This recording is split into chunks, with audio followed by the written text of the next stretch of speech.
ओम शांति। आज 4 तारीख है, मंगलवार का दिन है। तो प्यारे बाबा ने कहा हुआ है, बाबा कहते मीठे बच्चे, अकाल मूर्त बाप का बोलता चलता तख्त ये ब्रह्मा है। तो जब वो ब्रह्मा में आते हैं तब तुम ब्राह्मणों को रचते हैं। प्रश्न है, अक्लमंद बच्चे किस राज को समझकर ठीक रीति से समझा सकते हैं? उत्तर है, ब्रह्मा कौन है और वो ब्रह्मा सु विष्णु कैसे बनते हैं?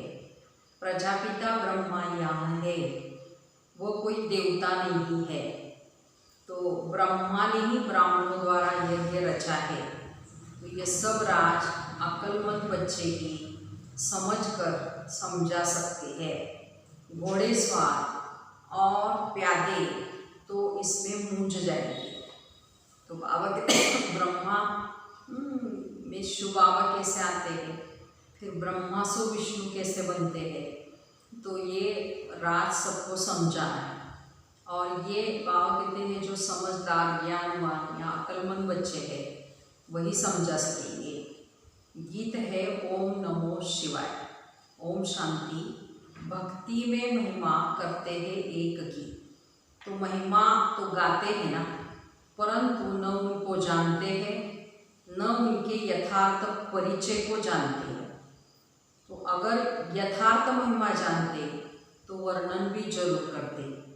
तो भक्ति में बाप की महिमा करते हैं बड़े बड़े आवाज़ों में, लेकिन न शिव बाप को जानते हैं, न उसका परिचय जानते।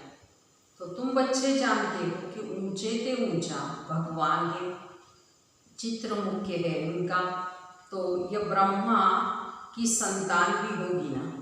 तो तुम सब ब्राह्मण ठहरे, तो ब्रह्मा को भी ब्राह्मण जानेंगे और कोई नहीं जानते। इसलिए रचना इसलिए मूंझते। तो यह ब्रह्मा कैसे हो सकता? ब्रह्मा को दिखाया है सूक्ष्मवतनवासी। तो अब प्रजापिता सूक्ष्मवतन में हो न सके, तो वहाँ रचना होती नहीं। रचना होती है बाबा कहते इस मनुष्य सृष्टि पर। इस पर तुम्हारे साथ बहुत वाद विवाद करते हैं। तो समझाना चाहिए, ब्रह्मा और ब्राह्मण है तो सही ना। जैसे क्राइस्ट से क्रिश्चियन अक्षर निकला है, बुद्ध से बौद्धी, इब्राहिम से इस्लामी, तो वैसे प्रजापिता ब्रह्मा से ब्राह्मण भी नामी ग्रामी है। तो आदि देव ब्रह्मा है। वास्तव में ब्रह्मा को देवता नहीं कह सकती, ये भी रॉन्ग है। तो ब्राह्मण जो अपने को कहलाते हैं उनसे पूछना चाहिए कि ब्रह्मा कहाँ से आया, ये किसकी रचना है, ब्रह्मा को किसने क्रिएट किया है। तो कभी कोई बता न सके, जानते ही नहीं। तो ये भी तुम बच्चे जानते हो, शिव बाबा का जो रथ है जिसमें बाप प्रवेश करते हैं, वह है जो आत्मा कृष्ण प्रिंस बना था। तो 84 जन्मों के बाद यही ब्रह्मा आकर बने हैं। तो जन्मपत्री का नाम तो इनका अपना अलग होगा ना, क्योंकि है तो मनुष्य। फिर इसमें प्रवेश करने से इनका नाम ब्रह्मा रख देते हैं। तो ये भी बच्चे जानते हैं कि ब्रह्मा विष्णु का रूप है, वही नारायण बनते हैं। तो 84 जन्मों के अंत में ये साधारण रथ है ना। तो ये शरीर सब आत्माओं के रथ है। अकाल मूर्त का बोलता चलता तख्त है। काल मूर्त माना शिव बाबा का, जिसको काल कभी खा नहीं सकती आत्मा। तो सिख लोगों ने भी फिर वो तख्त बना दिया है, उसको अकाल तख्त कहते हैं। ये तो अकाल तख्त सब है, आत्मा ये सब अकाल मूर्त है। तो ऊंचे से ऊंचे भगवान को रथ तो चाहिए ना। तो रथ में प्रवेश कर नॉलेज बेड सुनाते हैं, तो उनको ही नॉलेजफुल कहा जाता है। तो रचता और रचना के आदि मध्य अंत की नॉलेज देते हैं। नॉलेजफुल का अर्थ कोई अंतर्यामी व जानी जाननहार नहीं। सर्वव्यापी का अर्थ दूसरा है, जानी जानन का अर्थ दूसरा है। तो मनुष्य तो सबको मिलाकर जो आता है सो कह देते हैं। तो अब तुम बच्चे जानते हो कि हम सब ब्राह्मण ब्रह्मा की औलाद हैं। हमारा कुल सबसे ऊंच है। वे लोग देवताओं को ऊंच रखते हैं क्योंकि सतयुग में आदि में देवताएं हुए हैं। प्रजापिता ब्रह्मा की औलाद ब्राह्मण है ये कोई भी नहीं जानते हैं सिवाय तुम बच्चों के। तो उनको पता भी कैसे पड़े? तो जबकि ब्रह्मा को सूक्ष्म तन में समझ लेते हैं। वह जिस्मानी ब्राह्मण अलग है जो पूजा करते हैं, जो धामा खाते हैं। तुम तो धामा आदि नहीं खाते हो। ब्रह्मा का राज अभी अच्छी रीति समझना पड़ता है। तो बोलो और बताओ। बातों को छोड़ और बातों को छोड़। बाप जिसमें पतित से पावन बनाते हैं, पहले उनको याद करो, है ना। तो फिर ये बातें फिर समझ जाएंगे। थोड़ी बात में संशय पड़ने से बाप को ही छोड़ देते हैं। पहली मुख्य बात है अलग और बे। तो बाप कहते हैं कि माँ में एकम याद करो। तो जरूर किसमें तो आऊँगा ना, उनका भी तो नाम होना चाहिए। उनको आकर रचता हूँ। ब्रह्मा के लिए तुमको समझाने का बहुत अकल चाहिए। प्यादे घोड़े सवार तो इसमें मूंझ पड़ते हैं, अवस्था अनुसार समझाते। तो प्रजापिता ब्रह्मा तो यहाँ ही है। ब्राह्मणों द्वारा ज्ञान यज्ञ रचते हैं तो जरूर ब्राह्मण भी चाहिए ना। तो प्रजापिता ब्रह्मा भी यहाँ चाहिए जिससे ब्राह्मण हो। ब्राह्मण लोग कहते भी है कि ब्रह्मा की संतान है। समझते हैं परंपरा से हमारा कुल चलता आता है। तो परंतु ब्रह्मा कब था ये भी पता नहीं है। अब तुम ब्राह्मण हो तो ब्राह्मण वो जो ब्रह्मा की संतान हो, तो वह तो बाप के ऑक्यूपेशन को जानते ही नहीं। तो भारत में पहले ब्राह्मण ही होते हैं। ब्राह्मणों का है ऊंचे से ऊंचा कुल। तो वह ब्राह्मण भी समझते हमारा कुल जरूर ब्रह्मा से ही निकला होगा, परंतु कैसे और कब वो वर्णन नहीं कर सकते हैं। तो तुम समझते हो प्रजापिता ब्रह्मा ही ब्राह्मणों को रचते हैं। तो जिन ब्राह्मणों को फिर देवता बनना है तो ब्राह्मणों को आकर बाप पढ़ाते हैं। ब्राह्मणों की भी डिनाइस्टी नहीं है, ब्राह्मणों का कुल है। डिनाइस्टी तब कहा जाता है जब राजा रानी बने। तो जैसे सूर्यवंशी डिनाइस्टी, तुम ब्राह्मणों को, ब्राह्मणों में राजा तो कोई बनते नहीं। तो वो जो कहते हैं कौरव और पांडवों का राज्य था, दोनों भी रॉन्ग है। तो राजा ही तो दोनों की नहीं। तो प्रजा का प्रजा पर राज्य है, उनको राजधानी नहीं कहेंगे। ताज है नहीं। तो बाबा ने समझाया है डिनाइस्टी ब्राह्मणों की नहीं होती, ब्राह्मणों का कुल है। माना कहते राजा रानी होगी तो राजा ही होगी। अभी का राज्य तो है प्रजा का प्रजा पर राज्य, लोकशाही तंत्र। तो बाबा ने समझाया था पहले डबल सिरताज भारत में थे, महाराजा महारानी, फिर सिंगल ताज वाले। इस समय तो नो ताज। तो ये भी अच्छी रीति सिद्ध कर किसी को बताना है। तो जो बिल्कुल अच्छी धारणा वाला होगा वो अच्छी रीति किसी को भी समझा सकेंगे। तो ब्रह्मा पर ही जास्ती बात समझाने की होती है। तो विष्णु को भी नहीं जानते, तो ये भी समझाना होता है। वैकुंठ को विष्णुपुरी कहा जाता है, अर्थात लक्ष्मी नारायण का राज्य था। कृष्ण प्रिंस होगा तो कहेंगे ना हमारा बाबा राजा है। ऐसे नहीं कि कृष्ण का बाप राजा नहीं हो सकता। कृष्ण प्रिंस कहलाया जाता है तो जरूर राजा के पास उसका जन्म हुआ है। तो साहूकार पास जन्म ले तो प्रिंस थोड़ी कहलाएंगे। तो राजा के पद और साहूकार के पद में रात और दिन का फर्क हो जाता है। तो कृष्ण के बाप का नाम ही नहीं है, कृष्ण का कितना नाम वाला है। तो बाप का ऊंच पद नहीं कहेंगे, वो सेकेंड क्लास का पद है जो सिर्फ निमित्त बनते हैं कृष्ण को जन्म देने के लिए। ऐसे नहीं कि कृष्ण की आत्मा से वो ऊंच पड़ा हुआ है, तो नहीं, कृष्ण ही सो फिर नारायण बनते हैं। तो बाकी बाप का नाम गुम हो जाता है तो जरूर ब्राह्मण, परंतु पढ़ाई में कृष्ण से वो कम है। तो कृष्ण की आत्मा की पढ़ाई अपने बाप से भी ऊंची थी, तो तब तो इनका नाम होता है।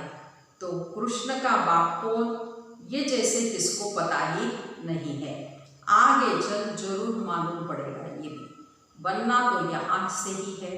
तो राधे के भी माँ बाप तो होते हैं ना, परंतु उनसे राधे का नाम जास्ती है, क्योंकि बाबा कहते हैं माँ बाप कम पड़े हुए हैं, तो राधे का नाम उनसे ऊंच हो जाता है।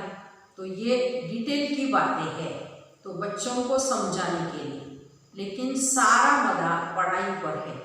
ब्रह्मा पर भी समझाने का बच्चों को अकल चाहिए। वही कृष्ण जो है उनकी आत्मा है, 84 जन्म भोगती है। तुम भी 84 जन्म लेते हो, तो सब इकट्ठे तो नहीं आएंगे। तो जो पढ़ाई में पहले पहले होते हैं वहाँ भी जरूर पहले आएंगे सत्युग में। तो बाबा कहते हैं पद का आधार पढ़ाई पर है। तो बाबा ये सुना रहे हैं, जैसे राधे कृष्ण है तो उनके माँ बाप का इतना नाम नहीं है, लेकिन राधे भी और कृष्ण भी, उनका नाम इतना क्यों है, क्योंकि वो पढ़ाई में उनसे ऊंच गए हैं। तो बाबा कहते तुम भी 84 जन्म ले, सब तो इकट्ठे नहीं आएंगे। जो पढ़ाई में पहले पहले होते हैं वहाँ भी वो पहले आएंगे। तो नंबरवार तो आते हैं ना, ये बड़ी महीन बातें हैं। कम बुद्धि वाले तो इन बातों को धारण कर न सके, नंबरवार जाते हैं। तो तुम ट्रांसफर भी होते हो नंबरवार, तो कितनी बड़ी क्यों है जो पिछाड़ी में जाएगी। तो नंबरवार अपने अपने स्थान पर जाकर निवास करेंगे। तो सबका स्थान बना हुआ है, ये बड़ा वंडरफुल खेल है, परंतु कोई समझते नहीं। इसको कहा ही जाता है कांटों का जंगल। यहाँ सब एक दो को दुख देते रहते हैं, वहाँ तो नेचुरल सुख है, यहाँ है आर्टिफिशियल सुख। रियल सुख एक बाप ही देने वाला है। तो वहाँ यहाँ के सुख तो काग विष्टा के समान सुख है, दिन प्रतिदिन तमो प्रदान बनते जाते। कितना दुख है। कहते हैं बाबा माया के तूफान बहुत आते हैं, माया उलझा देती है, दुख की फीलिंग बहुत आती है।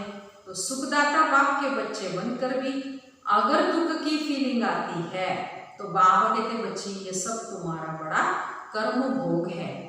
तो जब बाप मिला तो दुख की फीलिंग आनी ही नहीं चाहिए। जो पुराने कर्म भोग है बाबा कहते उसे योग बल से चुक्त करो। अगर योग बल नहीं होगा तो मोचरा खाकर जरूर चुक्त करना पड़ेगा, और मोचरा और मानी तो अच्छा नहीं। माना बाबा कहते सजा खाकर पद पाना अच्छा नहीं। तो बाबा कहते हैं कर्मों का भोग है तो उसको योग बल से चुक्त करो। अगर योग बल से नहीं किया तो सजा खानी पड़ेगी, और बाबा कहते सजा खाकर छोटा सा पद पाना ये कोई अच्छी बात नहीं है। पुरुषार्थ करना चाहिए, नहीं तो फिर ट्रिब्यूनल बैठती है। तो प्रजा तो ढेर है, ये तो ड्रामानुसार सब गर्भ जेल में बहुत सजाएं खाते हैं, तो आत्माएं भटकती भी बहुत है। कोई कोई आत्मा बहुत नुकसान करती है। जब कोई अशुद्ध आत्मा का प्रवेश होता है तो कितने हैरान होते हैं। नई दुनिया में ये बातें होती ही नहीं। अब तुम पुरुषार्थ करते हो कि हम नई दुनिया में जाएं, तो वहाँ जाकर नए नए महल बनाने पड़ेंगे। राजाओं के पास जन्म लेते हो, जैसे कृष्ण जन्म लेते हैं, परंतु इतने महल आदि सब थोड़े होते, वो तो फिर बनाने पड़े। बाबा कहते हैं कौन रचते हैं, किसके पास जन्म लेते हैं, गाया हुआ है राजाओं के पास जन्म होता है। तो क्या होता है सो तो सब आगे चल बच्चों को देखना है। अभी थोड़ी बाबा बताएं, ये फिर आर्टिफिशियल नाटक हो जाए, इसलिए बताते कुछ भी नहीं।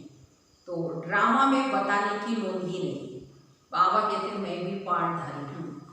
माना बाबा यह सुना रहे हैं कि ड्रामा के अंदर पहले से नाटक में क्या होने वाला है ये नहीं सुना, फिर वो आर्टिफिशियल हो जाएगा, है ना।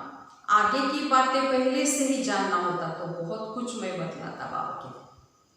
बाबा अंतर्यामी होता तो पहले से ही बताता। तो बाप कहते नहीं, ड्रामा में जो होता उनको साक्षी हो देखते चलो और साथ साथ याद की यात्रा में मस्त रहो। तो बाबा कहते आगे चल सब राज खुलते जाएंगे, लेकिन अभी हमको याद की यात्रा में रहना है। इसमें ही बच्चे फेल होते हैं। ज्ञान कभी कमी जास्ती नहीं होता। याद की यात्रा में कभी कम कभी जास्ती होते हैं। ज्ञान तो जो मिलता है सो है ही, लेकिन याद की यात्रा में कभी उमंग रहता तो कभी ढीला, नीचे ऊपर यात्रा होती है। तो ज्ञान में तुम सीढ़ी नहीं चढ़ते, तो ज्ञान को यात्रा नहीं कहा जाता, याद की यात्रा है। तो बाबा कहते याद में रहने से तो तुम सेफ्टी में रहेंगे। देह अभिमान में आने से तुम बहुत धोखा खाते हो, तो विकर्म कर देते हो।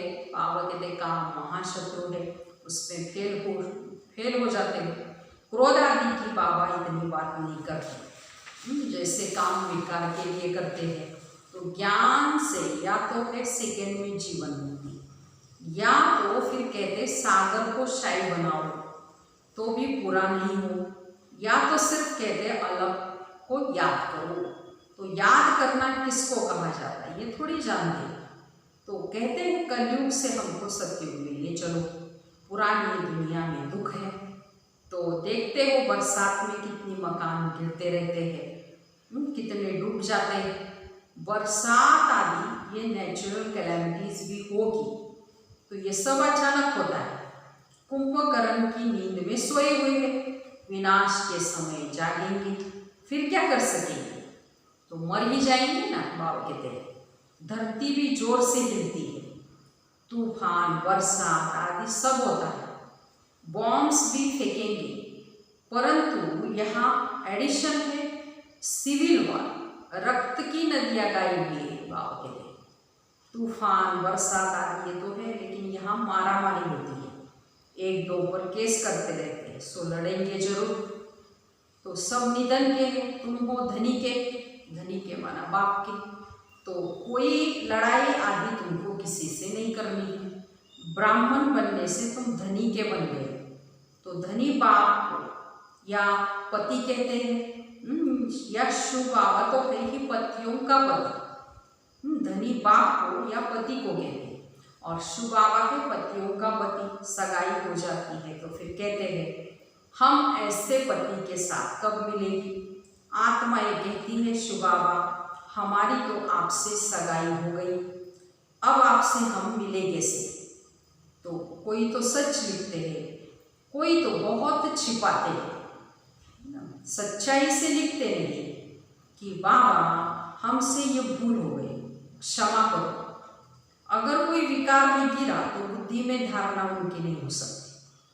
बाबा कहते तुम ऐसी कड़ी भूल करेंगे तो चकनाचूर हो जाएंगे, तुमको हम गोरा बनाने के लिए आएंगे, फिर तुम काला मुंह कैसे करते हो।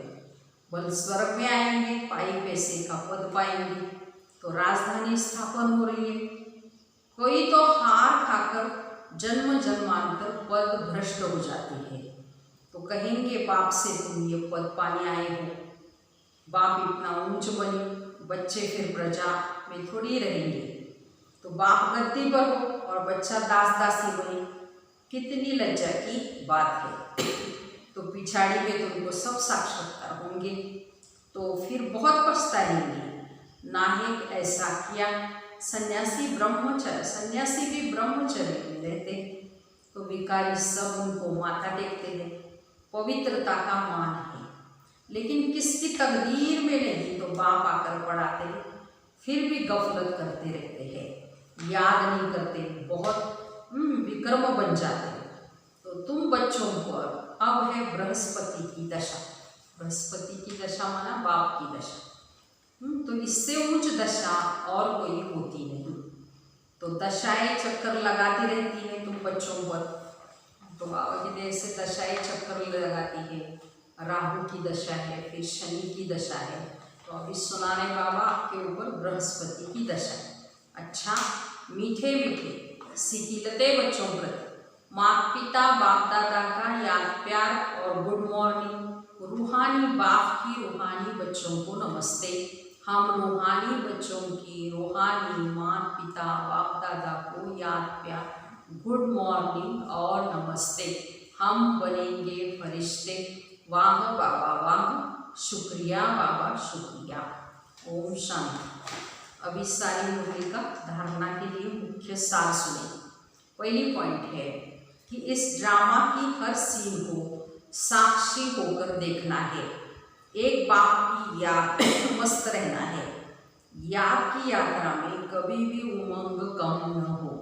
दूसरी पॉइंट, पढ़ाई में कभी भी गफलत नहीं करना है, क्योंकि बाबा कहते हैं ना, पढ़ाई से ही ऊंच पद बनेगा। अपनी ऊंच तकदीर बनाने के लिए पवित्र जरूर बनना है। हार खाकर जन्म जन्मांतर के लिए पद को भ्रष्ट नहीं करना है। माना बाबा कहते मार खाकर छोटा सा पद पाना इसमें कोई बड़ी बात नहीं।